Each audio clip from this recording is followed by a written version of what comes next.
नमस्कार दोस्तों। रात के 12 बज रहे थे। आसमान में काले बादल छाए हुए थे और तेज हवाएं जंगल के पेड़ों को झकझोर रही थी।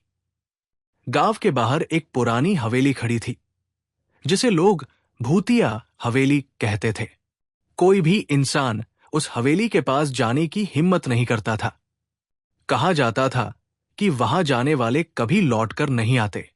एक दिन गांव के 4 दोस्त राहुल, समीर, अंजलि और नेहा ने इस हवेली के रहस्य को जानने का फैसला किया।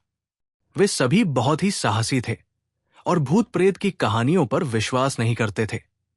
लेकिन गांव के बुजुर्गों ने उन्हें आगाह किया, बेटा, वहां मत जाना, वो जगह श्रापित है।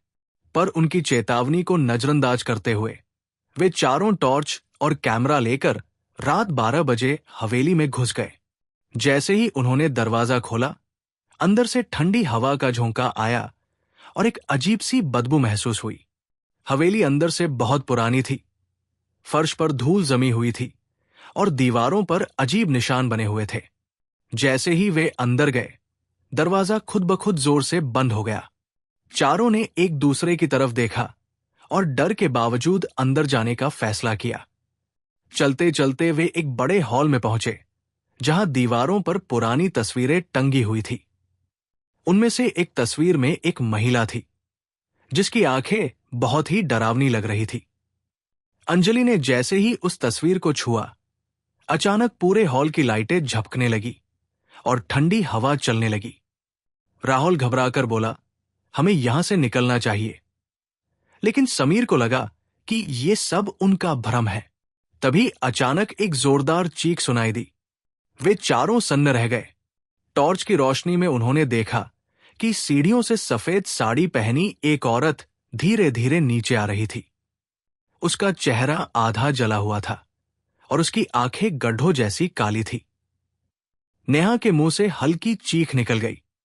वे चारों जैसे जैसे पीछे हटे, महिला ने अपनी सूनी आंखों से उनकी ओर देखा और कहा, तुम लोग यहां क्यों आए हो? ये मेरी हवेली है। अंजलि ने हिम्मत जुटाकर पूछा, तुम कौन हो? महिला ने दर्द भरी आवाज में कहा, मेरा नाम राधिका था। इस हवेली में मुझे मेरे ही पति ने जला दिया था। वो मुझे अपनी दौलत के लिए मारना चाहता था। लेकिन मेरी आत्मा इस हवेली में कैद हो गई और अब मैं बदला लेने के लिए यहां रहती हूं।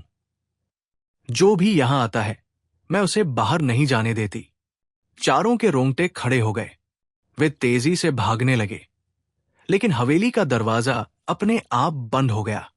तभी एक जोरदार ठहाका गूंजा और हवा में एक अजीब सी गंध फैल गई।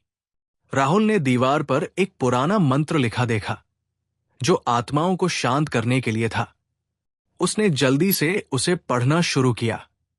जैसे जैसे वो मंत्र पढ़ता गया, भूत दर्द से चीखने लगी।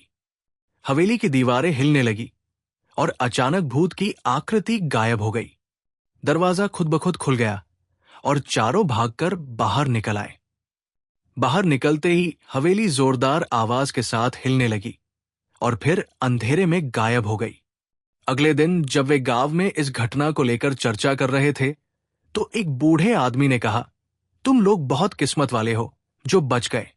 वो आत्मा अब मुक्त हो चुकी है, लेकिन हवेली का रहस्य हमेशा बना रहेगा। राहुल, समीर, अंजलि और नेहा ने कभी भी उस हवेली की तरफ दोबारा जाने की हिम्मत नहीं की। लेकिन आज भी जब उस जगह के पास कोई जाता है, तो उसे हवेली की जगह सिर्फ एक सुनसान मैदान दिखाई देता है और रात में वहां से किसी के रोने की आवाज आती है।